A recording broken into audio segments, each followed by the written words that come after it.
What do you do when you have a DNA match that looks promising, but it has no tree attached to it, and you've reached out to that DNA member and they're not responding? What do? I have at least 7 ideas for you, plus a huge bonus strategy at the end. So make sure you stick around to the end. I think this is going to be a combination of a lot of strategies that can kind of roll up together to help you solve your mystery match.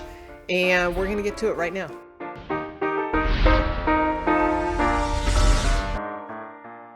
Okay. So we're really talking about Ancestry and AncestryDNA and using the combination of the search tools that Ancestry provides us along with the DNA cousin matches. But if you find that on your DNA matches, you're scrolling through here and you're finding that there's no tree or whatever on your favorite DNA match, it's a mystery match, there's no tree, there's no response to your inquiries, you're sending them messages and they're not responding, it's not a problem. We can work around all of this. So what we're going to do is we're going to go back to the tree for a moment and we're going to say, how important is this to us? This particular match might be very important to you. Then again, it might not. So you really kind of need to decide, whether you want to take the time to research this DNA match. Now, if it's a close match and you are adopted and you're trying to figure this out, then this would be a good strategy for you as well. So let's dig into it, okay? So the real thing that you need to start with is the goal. What is the goal? Where in the tree is it that you want to search, okay? And then we kind of create this plan. So as we're working on our tree, we go, okay, we're going to identify a specific side. Maybe it's the father side of the tree and who it is that we're going to go after. Just a reminder too, there is a handout for this for the information access level channel members, the Happy Dance level Patreon members, all of the Academy members, or you can just purchase it over at genealogytv.org. It is quite a beefy handout this time because I'm going through these 7 different ideas to help you get past the fact that there's no tree to this DNA match or there's no answer to your inquiries, right? So we're going to kind of go through this, but then I've got this huge bonus tip at the end that is really, I think, going to combine several of these strategies together to help you take it to the next level. This is pretty good. All right, so first thing we need to do is identify that problem in your family tree. What is it we're going after? And then we're going to take a look at the power of these DNA matches because it's just incredible. Okay, so if you're brand new to DNA and the AncestryDNA platform, there are several ways that you can filter your DNA matches. Now, the top of the list is going to be they have these different buckets, right? Parent, child, full siblings, close family, and then it starts getting into extended family. These are the different buckets that you have here. Well, we don't need to be looking at all of them. And first of all, when you're looking at DNA matches, you're going to skip over your immediate family most of the time because if you are trying to find a resolution to someone farther in your tree, let me explain. So here are parents, grandparents, great-grandparents, and great-great-grandparents, right? And so on. So the easy thing to know is, this is just kind of a quick and dirty way of kind of figuring out where your DNA cousin matches fall in your tree. So again, grandparents, great-grandparents, all of these are my great-grandparents. Great-grandparent, 2 G's, great-grandparent. What I'm telling you is 2 G's equals second cousins. So if you have an equal number of generations that descend from one of your great-grandparents all the way down to the same generational level that you are at, that is going to be a second cousin if they are full second cousins, like there's no second marriages in there and you have a half relationship in there or something. Just a quick way to remember it. So count the G's, as I always say. Great and grandparent, everyone that descends from these ancestral couples would be your second cousins. Okay, so when you're looking at your DNA match list, we're going to skip over the close family members and we're trying to solve a problem, let's say in this area, or even the great-great-grandparents, great-great-grandparents, that would be third cousins, okay? Then as we're looking through our DNA match list, that's kind of the rough range of DNA cousins we are looking for, okay? So if we are looking, here's a second cousin or a first cousin once removed. So those centimorgan ranges overlap, okay? And so here we've got second cousin or a half first cousin. Now I have already made a note in here that they descend from the Oliver Booth and Melissa Smith line. So let's take a look at that real quick. Oliver Booth and Melissa Smith. Okay, so that is a descendant from here. Beautiful. Easy, right? You can figure that out sometimes by going to the common ancestor, if there is a common ancestor. And by clicking into this cousin, we could then jump over to through lines, because that common ancestor link, let me show you. So when we click into the second cousin, and if there's a common ancestor listed over here, we can then, I know you can't see it because it's blurred out. If I click into this, this says view relationship. So if I click into the view relationship, it's going to take me over to through lines. And it's going to give me the path between this second cousin and me. Okay? And so because Oliver Booth, going back to the tree again, and Melissa Smith are my great-grandparents, two G's, right? We identify this person as a second cousin for sure. Back on the DNA match list, we have a lot of filtering options, and this is really probably a great place especially if you're brand new to AncestryDNA. This is a great place to start. So what we can do is we can filter by parent, we can filter by ancestor, we can filter by location. And then we also actually have some of those features and more over here as well. We can open this up. We can say all of those who have private trees, unlinked trees. I'm going to leave that alone for now. We can say shared matches in a certain centimorgan range. So again, if you are trying to identify somebody in a specific part of the tree, or you're trying to find DNA matches that descend from, remember, we're trying to get the closest DNA match for the part of the tree that we are researching. So let me jump over to DNA Painter for a second. So if you're not familiar with DNA Painter, it's a great tool.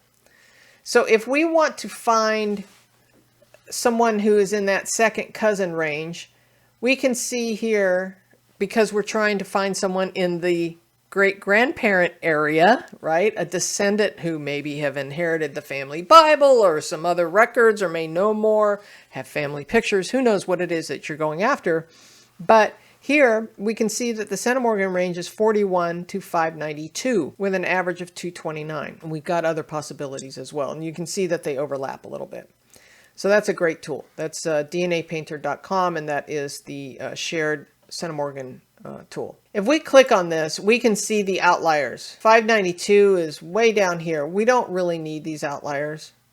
What we want is probably somewhere in here. Let's go 100 to 400. So back on the match list, we can come over here and we can go 100 to 400, and we can narrow the list that way.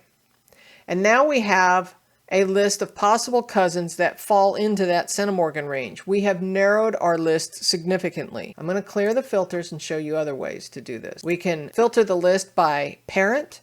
So we can just, this is easy. We can look at the maternal side or the paternal side. If you notice, I have a lot more on the maternal side than the paternal side. Kind of interesting. We can also go by ancestor. So by scrolling down, we wanted to work in this area, and well, if there was somebody that we were specifically looking for from the Oliver Booth, Melissa Ann Smith, the Oliver Booth or Melissa Ann Smith lines, we could actually dial it all the way into there, and it's going to take us to through lines and give us some possible DNA cousins.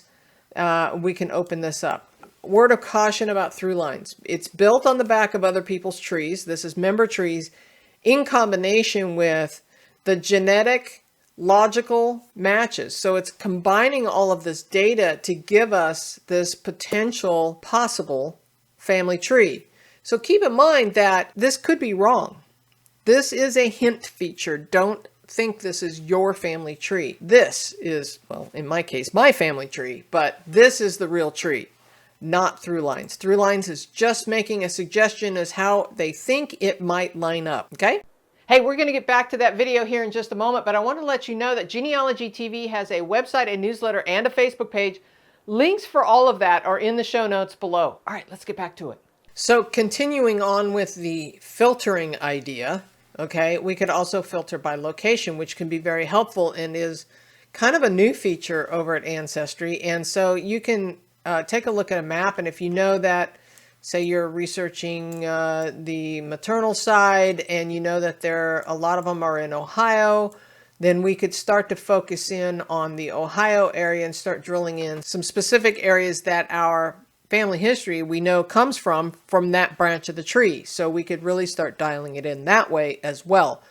So I'm going to go back all the way back to the DNA match list and show you some other options. More filters. We can also create groups.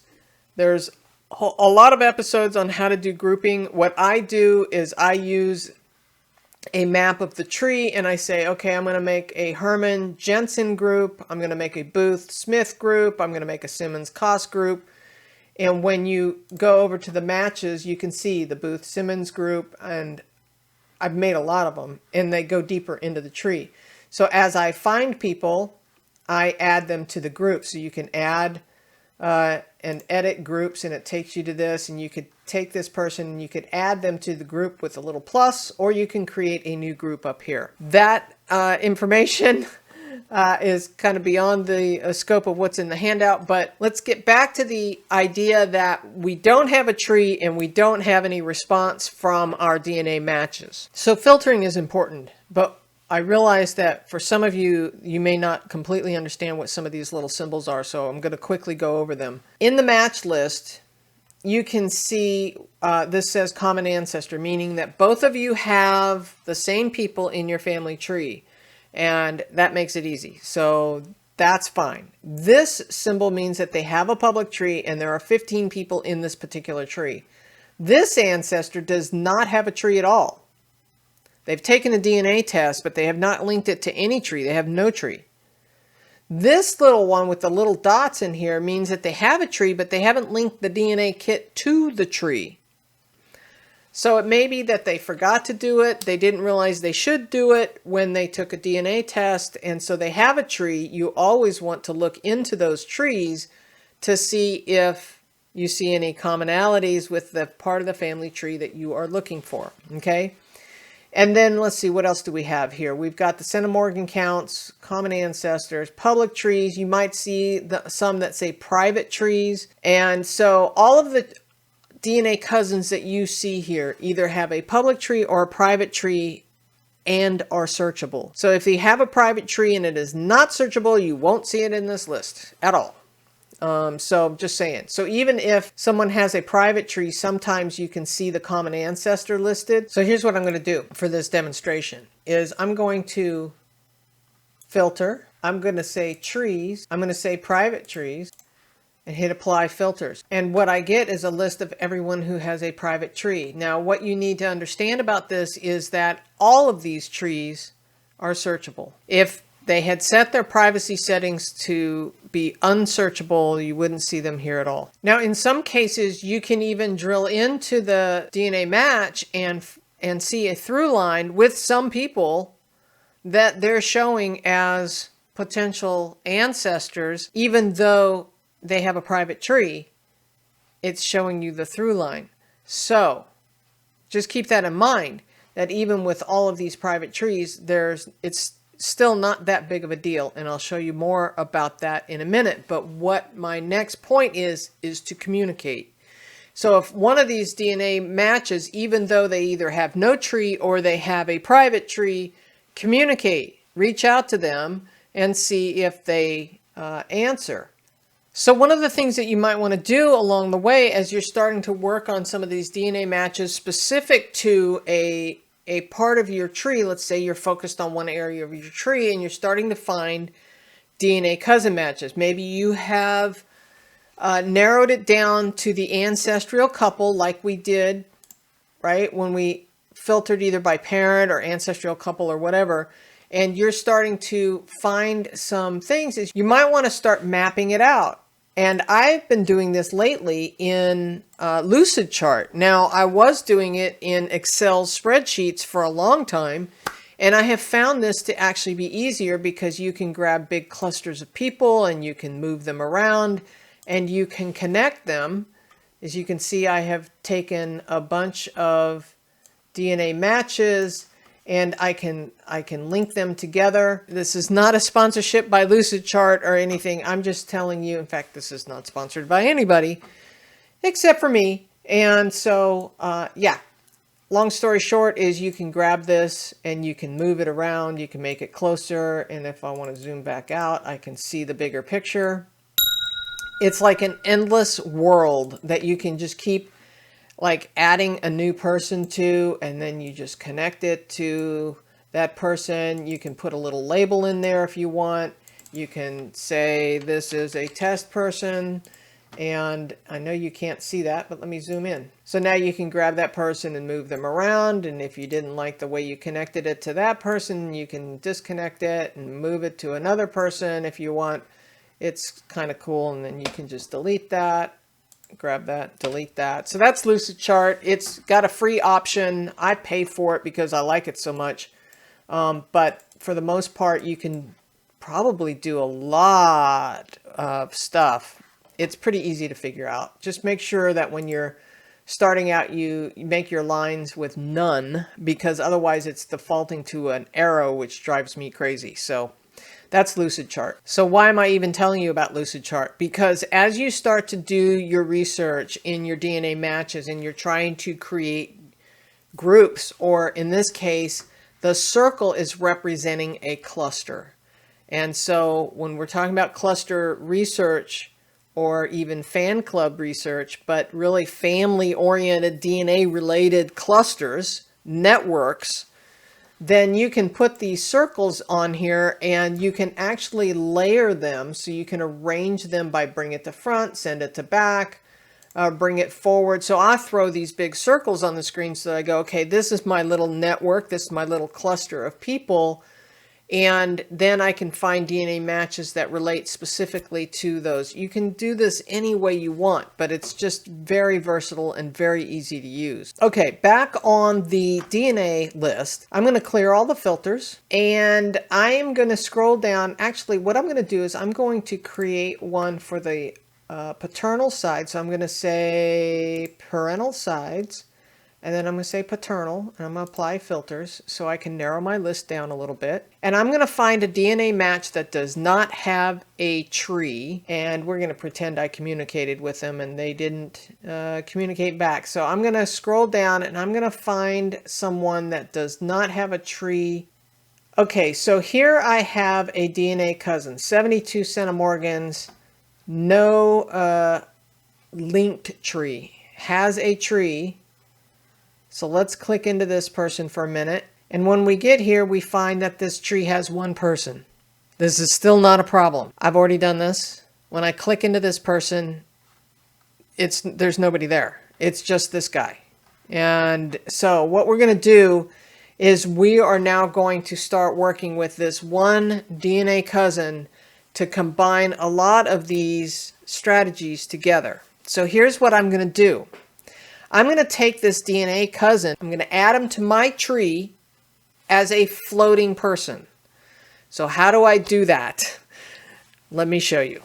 So here I am on my tree, and you got to keep in mind that it really doesn't matter who I attach this person to, because I'm going to immediately detach that person in order to make them float on their own.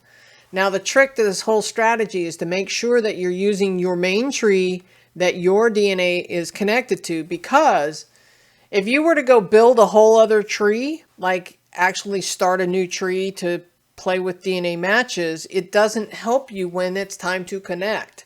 So the thing is I'm just going to pick somebody. I'm going to pick somebody on the wrong side of the tree. We're kind of focused on this part of the tree, but I'm going to pick somebody down here.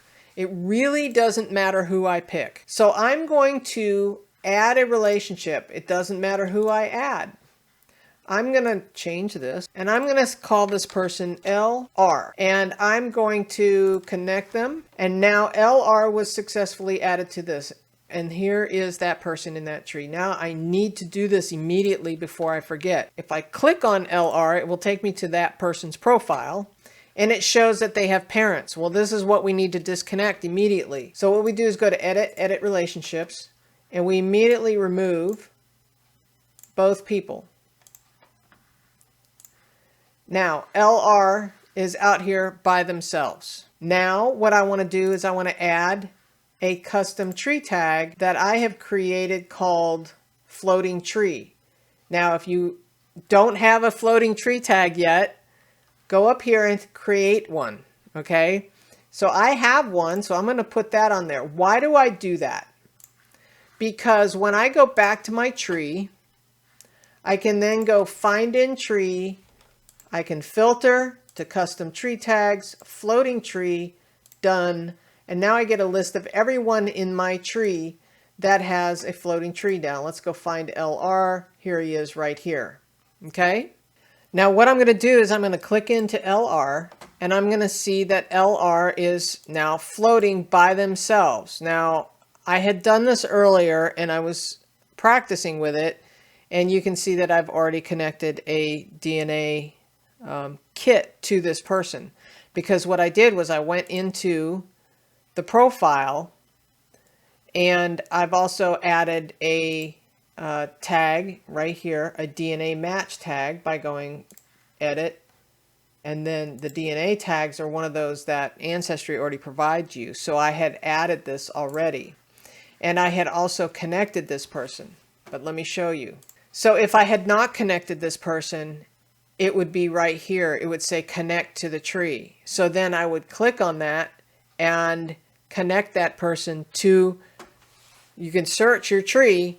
I'm using initials because of privacy reasons, but now we know that this person is connected to my tree and I can view that person in my tree even though this is my family tree, even though this person has no attachment to anybody. There's no parents, there's no children, there's nothing. This person is by themselves and we have the little icon here.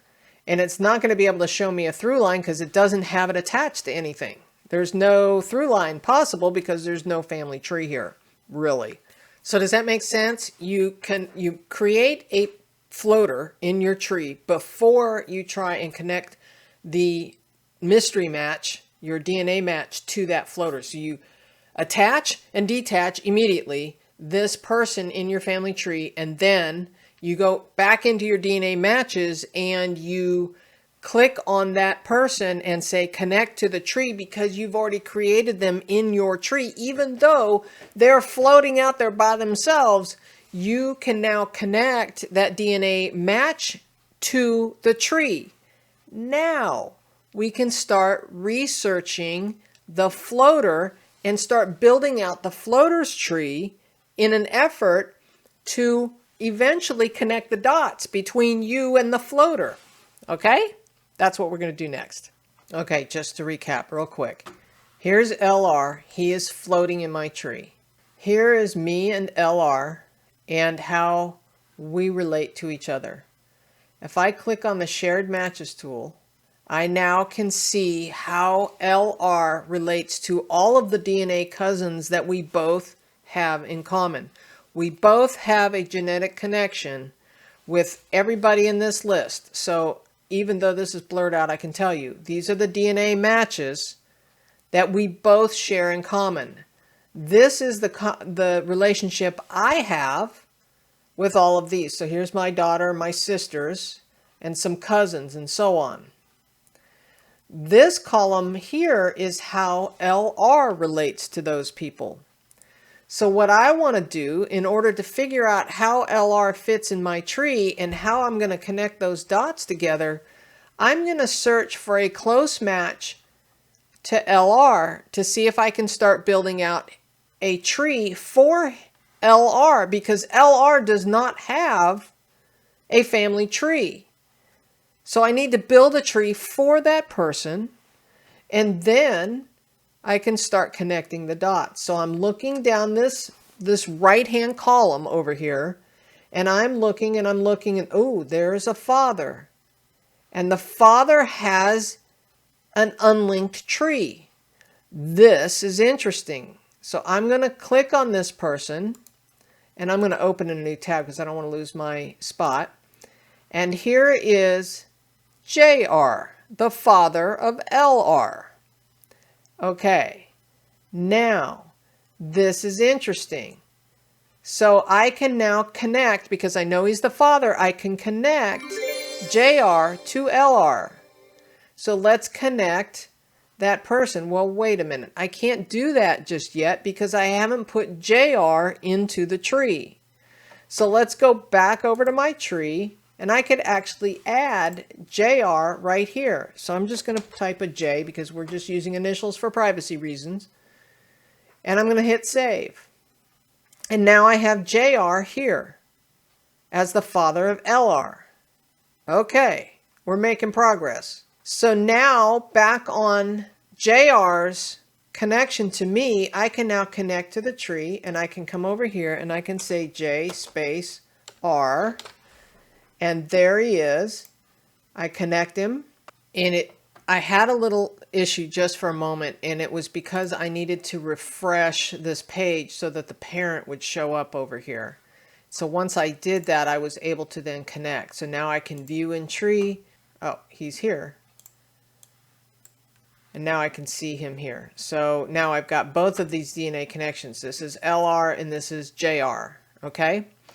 And so now I'm starting to build this tree. But wait, there's more.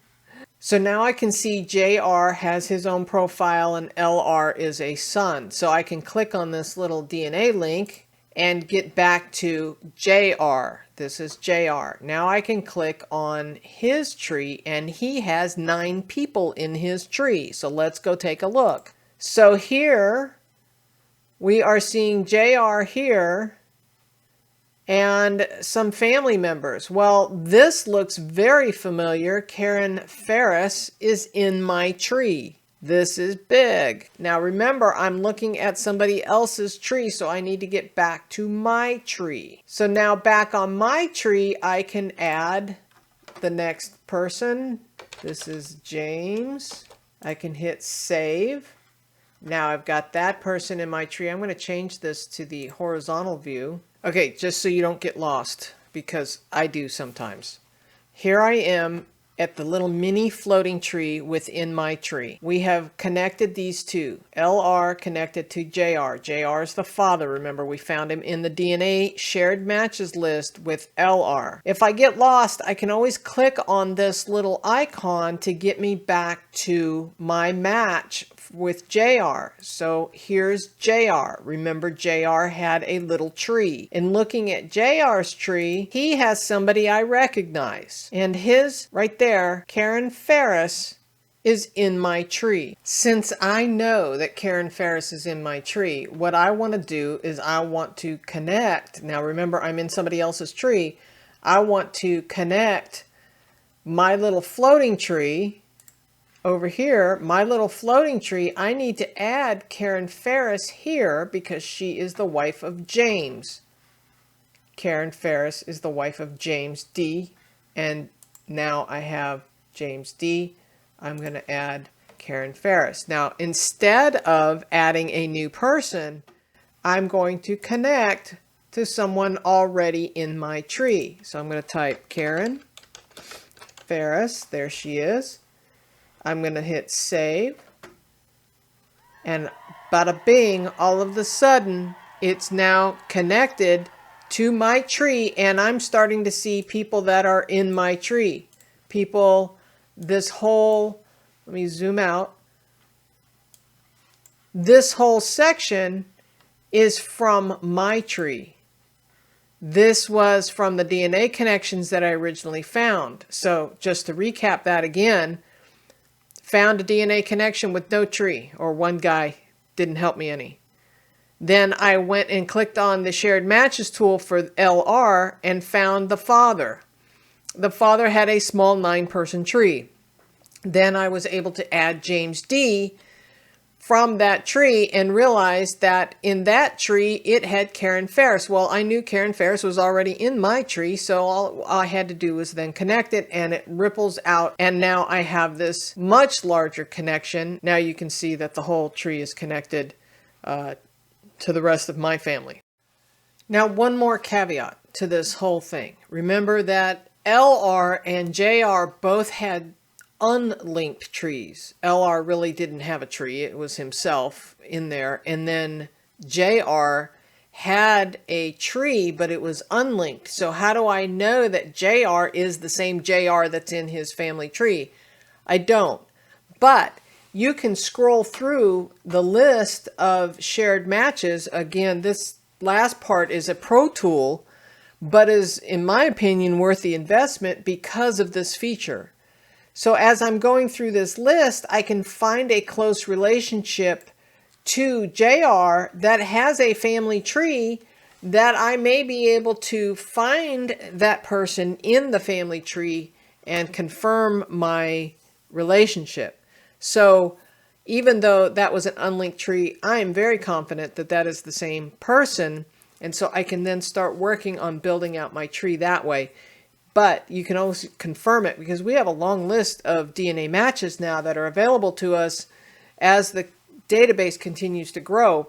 And so what you're looking for is the people that have a public linked tree that might have LR and JR in it. Now they're going to be marked as living, so keep that in mind. And of course, reach out to these people and communicate with them, which was one of the tips here, and to see if we can confirm those relationships. You can also try using through lines after a couple of days after you've connected all these people to see if through lines has managed to pick that up as a combination. But again, if your tree is wrong, through lines may be wrong as well. Now, depending on the history, you may be able to also find records to help confirm those relationships as well. It just kind of depends on the time frame, whether the DNA test taker has since passed away and whether those records are available or not. Is your head spinning? I'm sure it is by now. So, all right, I'm going to try and recap this real quick. First of all, pick up the handout. It will kind of walk you through this. So decide how important this DNA match is to you before you go to the effort of trying to figure it out, right? Then you're going to add this person as a floater in your tree. And then you're going to research that floater. And you can do that with other DNA matches. Maybe search the trees if this person had a tree. In my case, this example did not have a tree.